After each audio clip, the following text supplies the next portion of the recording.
Welcome to the Fabulous 50s and Beyond. I'm Jim Pollard, your host. We have another exciting program for you today. We're going to talk about the Alzheimer's disease and the walk. This will be here in October. So you stay tuned and we'll be right back. He'd say go with what you got. Start from where you are. Give it your best shot. Keep reaching for that star. Get in the race, keep your own pace, keep moving and never stop. Just go, go with what you got.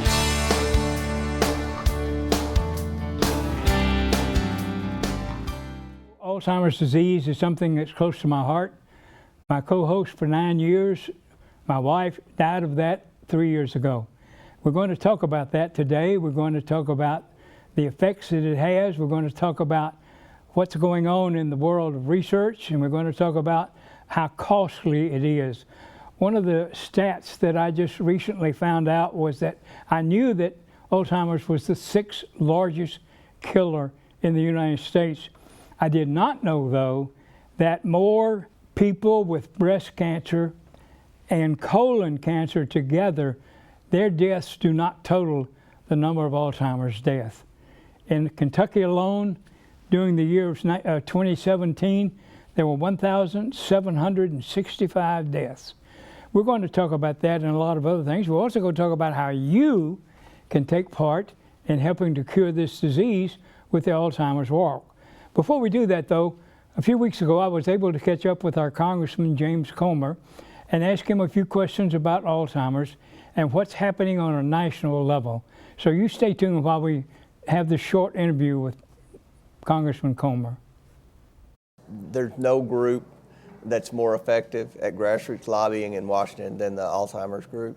And I think that the days that you're in Washington when everyone's wearing purple, just try to keep building your numbers. I've noticed in the 3 years I've been in Congress, every time you come to Washington, you have more people, and they're quality people, and they're very effective at lobbying. They're members of Congress. The more people you have that show up in Washington and work together and speak with one voice, I think the more effective you'll be and the more success you'll have.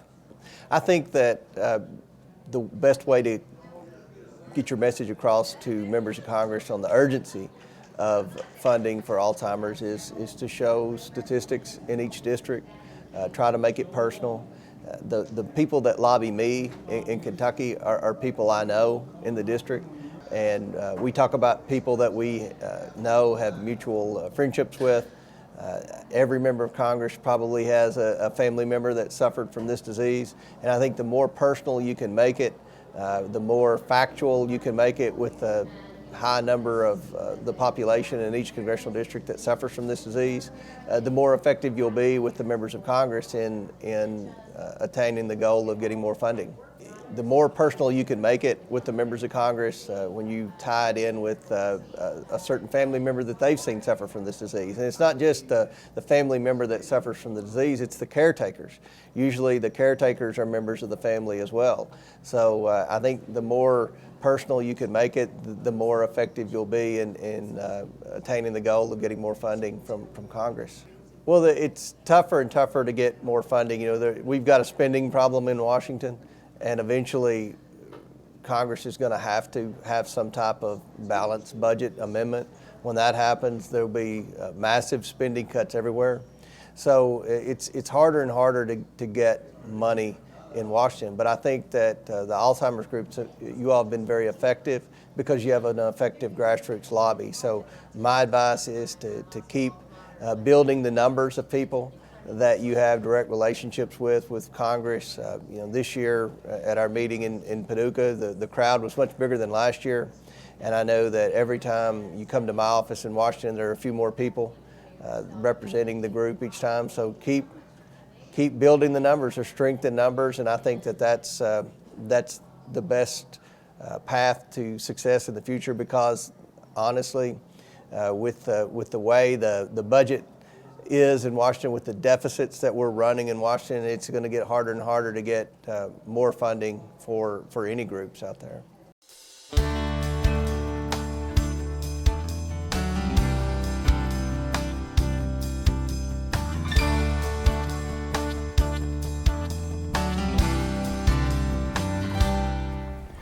We appreciate Congressman Comer's remarks, and we're happy to say that he is on our side and that he is working for us to help to get legislature passed on a national level for more funding for Alzheimer's. And Alzheimer's is something that people don't realize how serious it is. I would tell you that if you're sitting in a living room or in a crowd, look on either side of you, and if there's 3 of you there, one of the 3 of you will be diagnosed with Alzheimer's. So you need to realize how important that is. Our guests today are Jennifer Rodgers and Whitney Evans. Now they each have a job where they get paid, and it'll be up on the screen. But we're here today looking at volunteer work, and we need a lot of volunteers in our effort for Alzheimer's. And so it's good to have you two with us today. And I know they're going to talk to us about some of the effects of Alzheimer's. And so, Whitney, why don't you start and tell us some of the things that you have there? Sure. So for me as a hospital administrator, we're always looking at cost, access, and quality care. And Alzheimer's takes up quite a chunk of cost of healthcare dollars in the United States. In 2019, there's about $290 billion spent to care for others with Alzheimer's, with those with Alzheimer's. And it could rise to over $1 trillion by 2050. For me as a hospital administrator, I'm thinking about what can we do to decrease that cost to the patient, and how can we best help that patient get the access to the care that they need as quickly as possible. Because the earlier you're able to catch it, sometimes you can mitigate some of the effects of the actual disease and the progression. And you talk about the costs, and those figures are staggering. Yes. But they are really just kind of a drop in the bucket to what actually the cost is in family, lifestyle, and those that work for free. Yes. I know, because I took care of my wife for 8 years at home. Yep. And there was no federal funds, state funds, or local funds involved in that. Yes. It was out of us. And I know, Jennifer, your end of the business, shall we say, is dealing really with individuals on a day-to-day level, isn't it? Yes, I work for a long-term care company, Stonecreek Health and Rehab. So, we do admit a lot of patients that have Alzheimer's. A lot of times families come to us who can no longer care for loved ones at home. And so they do also, as Whitney said, suffer from costs associated with loved ones who are suffering as well.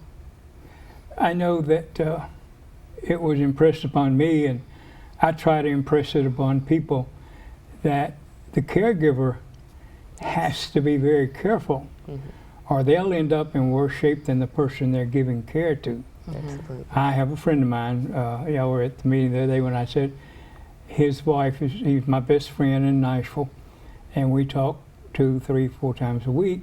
His wife's going through dementia now. 2 weeks ago he called me, and early in the morning he said, "Jim, I gotta talk, it's been a bad weekend." And just having somebody to talk to. And I think that's one of the things where we can impress upon people who are listening. I'll bet there's not a person watching this show that doesn't know somebody that has dementia or a form of Alzheimer's. Yep. And if they could just offer some help. And I want y'all to talk about some of the groups and things that go on, because one of the groups that I went to, they said, people say, "Is there anything I can do? What can I do? Just call on me."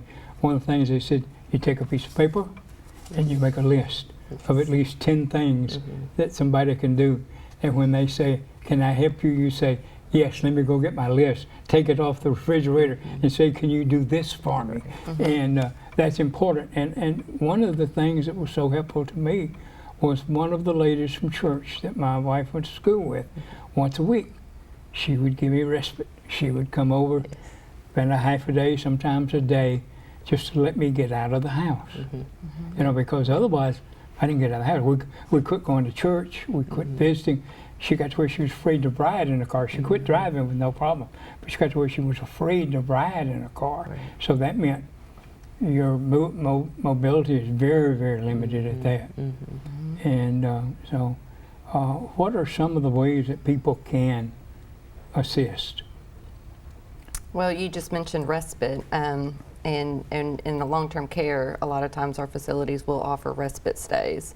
So there are opportunities for families if they need a weekend, you know, how you mentioned you need rest. They can admit a patient to a long-term care And facility let me on get a this short correct. term. You mean that they can actually bring someone just for a weekend? Yep. They See, can I admit didn't know someone. Yeah. That's cool. And I'll bet the majority of the people out there don't know that Yeah. either, you know. So that's the reason that I feel like our program is so important, is to inform people that that type of service is available, that type of care is Yes. available, that they can actually just check them in on Friday or Saturday and come back, pick them on Sunday. Yes. Now we do have to have some admission planning just to make Oh, sure I'm that we sure have of that. the Yeah, yeah. just to make sure that we have, you know, that one, we can provide the care that they need, and Right. two, just that we, you know, make sure that we adapt to their needs and their schedule and their medications and everything. But yes, we do provide those services to the community. Okay. Now, do you provide any specialized services? Yes, we do. We actually have a caregiver support group at Lourdes Hospital, and that's run by Kathy Burkhead and Andrew Dyer. They lead that support group, and they've been caring for others themselves.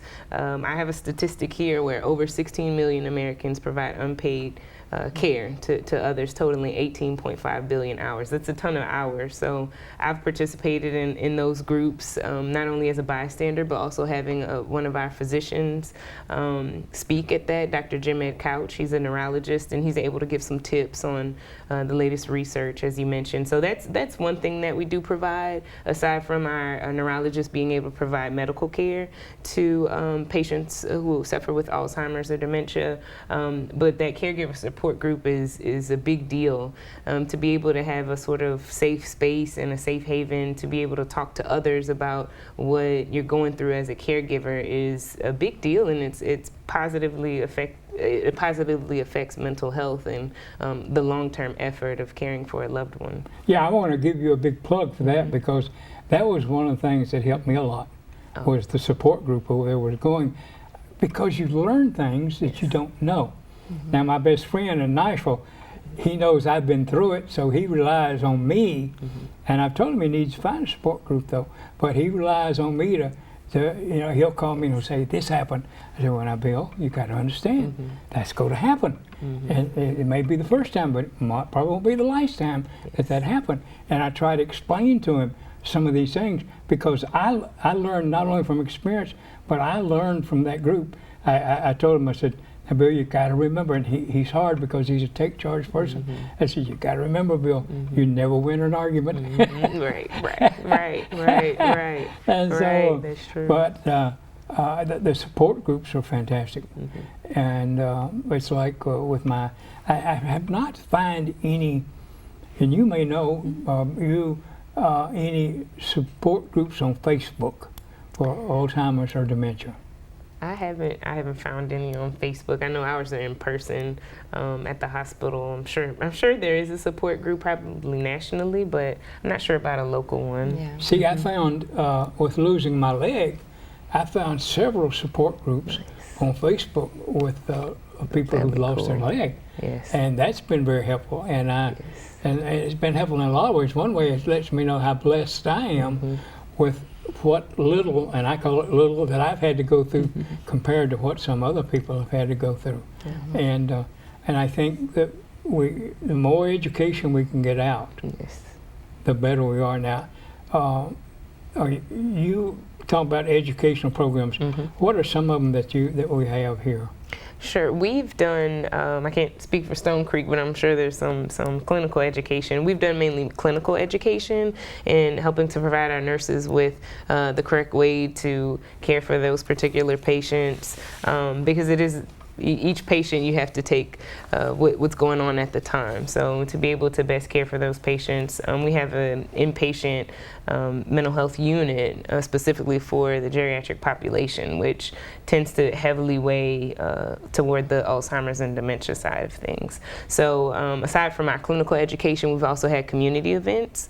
Congressman Comer spoke at the Alzheimer's breakfast, which was on our campus. So as many opportunities as we can provide that type of education education to the public on what Alzheimer's is, what are the stages, how much it costs in general, but not only money but time as far as caregivers goes, and what we can do to make things a little better for those who are caring for others, but also that particular patient population. So several different types of education. You know, I think that one place that I was ignorant is that Alzheimer's is just one form of dementia. Yes, yes.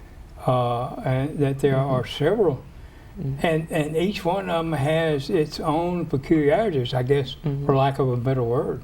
Yes. Can you kind of inform us on some of those? Whitney would probably be better to Yeah, ask her that, because I deal mostly with seniors who Okay. have Alzheimer's. Yeah, I'm not sure of the exact stages of Alzheimer's, unfortunately. I'm not a clinician, but I know that there are several stages, and as they progress, the symptoms tend to get worse. That would probably be a better question for one of my neurologists to answer. Yeah, well, I understand that, and we visited neurologists over the years, and the irony of it is, there's no cure. No. There's no preventative. They're just, it's almost like they're in the blind. I mean, I read a lot, and I follow it a lot. And they'll say, well, maybe this, and then that don't work out, and maybe that, and that don't work out. I know one of the last times when we went to our neurologist, Janetta we had seen that the medicine wasn't really doing any good. She was just fast tracking, you know. And the neurologist said, well, do you have any questions? And I said, well, she does have a question that she wants me to ask you. If the medicine's not doing any good, why are we taking it? You know. And the neurologist said, well, do you want to stop? And she said, yeah, and so she stopped.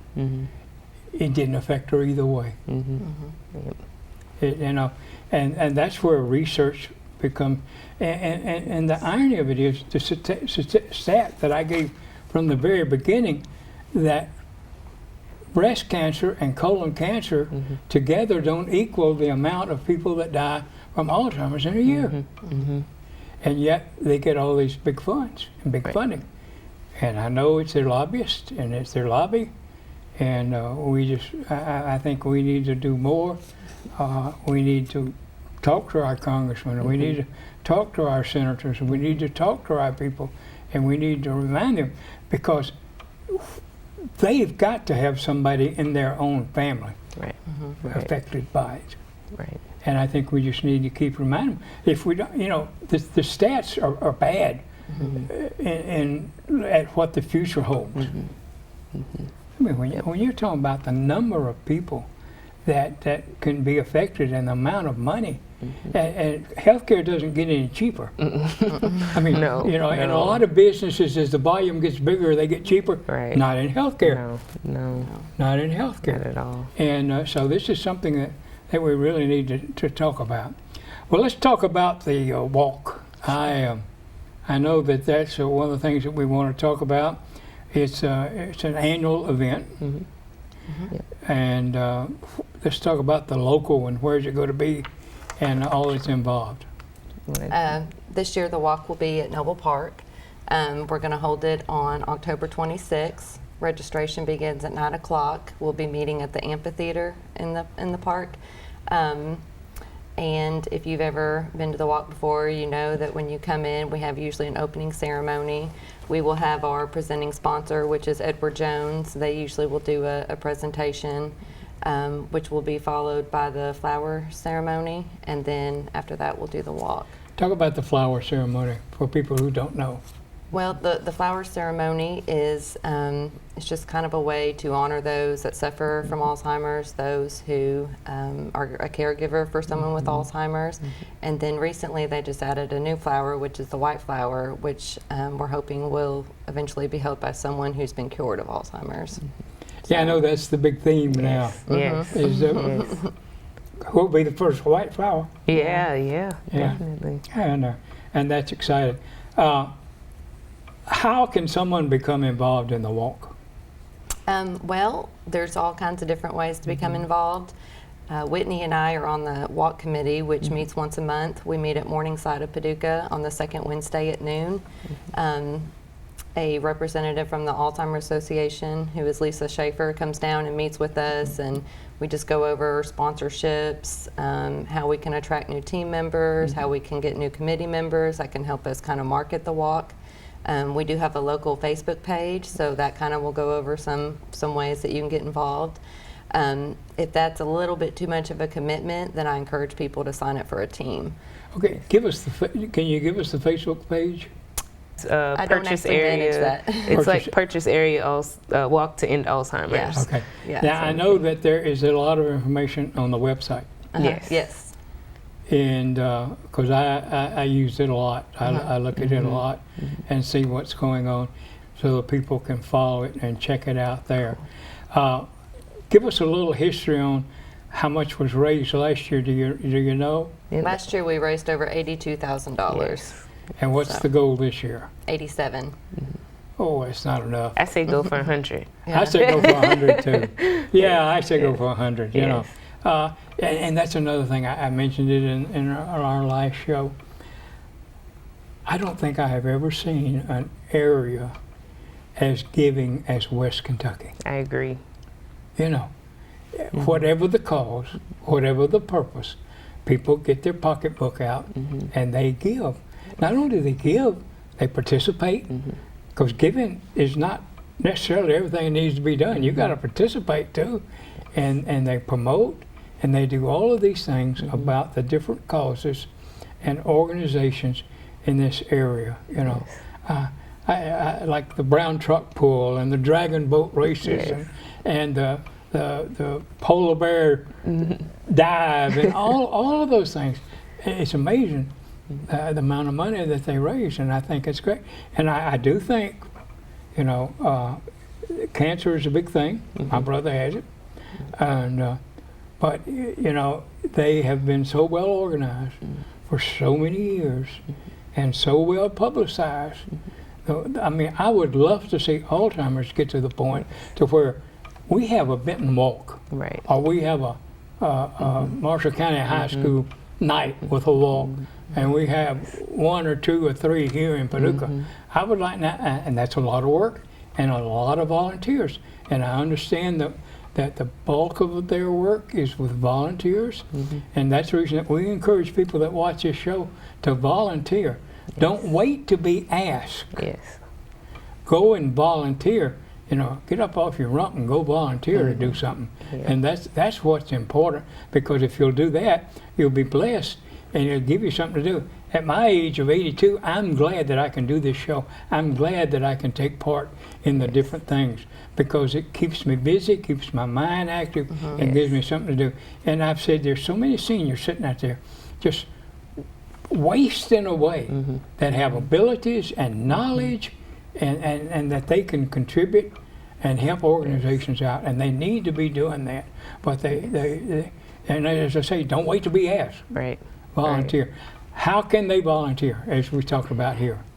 Go to purchase area, walk to end Alzheimer's. If you type that up in the search line, in Google or whatever search engine you use, it'll be the first thing that pops up. If you don't want to start a team, although it's highly encouraged to start a team, you can join any one of the teams. You can register as an individual participant. Of course, donating funds. You stated earlier, it's very important to get an accurate diagnosis, and we haven't quite got there yet with Alzheimer's. No, because most of the time when they're diagnosed, they've had it for years already. Exactly, and so those funds go directly to research. They go to local programming, educating others. Of course, you know, some goes to the walk. We need to keep that up and keep the awareness up. But my neurologists, they will tell me all the time, you know, Alzheimer's is one of those ones that is hard to diagnose. With cancer, you can do a biopsy, you can figure out where exactly things are happening, but we don't know how the brain works fully. And that's one of the issues. And so to be able to raise these funds and at least getting an accurate diagnosis is crucial. And it's so important. And I guess one of the things we could encourage, if there is any hint in a family member, yes, or if you're out there listening and you think You know, again, family history does figure Yes. into it. Yes, yes. And because I know my mother-in-law had it, and my wife worried about it, which she ended up with. I told her, so you go worry yourself into it. Right, You know, I right, said, right. Quit worrying about it. And but people, we just need to educate and reach out and do more. And again, that's the reason that I want to encourage you who are out there today. You don't just sit there and watch a show and wonder why you're still alive or wonder why you're not doing anything. Volunteer and go out there and do something. Go to the Alzheimer's website, and it's very thorough. Yes. It gives you a lot of good stats about what's going on, and it's complete. And it talks about. I mean, I looked at the Greater Kentucky and Southern Indiana website because they have. I mean, they got programmers by phone. Yes. They talk about now, like one of them using music to combat anxiety and create harmony. And I found out that music was real effective in our household. Television wasn't. She'd get up and talk to the TV, Yeah. you know, but music did work. So I really appreciate you two being here today. And I want to encourage you to keep up your work. We're going to have a good walk. And I like the $100,000 goal. Yeah, let's go for that. Let's go for definitely. 100,000. And we appreciate you being with us today. We look forward to seeing you again soon. We have other shows lined up. And if you have over the 50 group, you've written a book or you do something, we'd like to talk to you. You can see on our website how to get in touch with us and on there. But remember now, use it or lose it.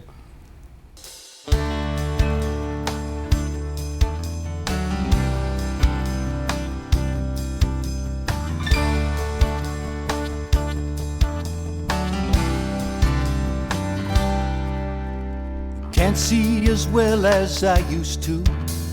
Can't run as far or as fast. Sometimes I think that the old me is becoming exactly that. But when I start thinking of all I don't have, that's when I tell poor me Beethoven was 50 and deaf as a post when he wrote his ninth.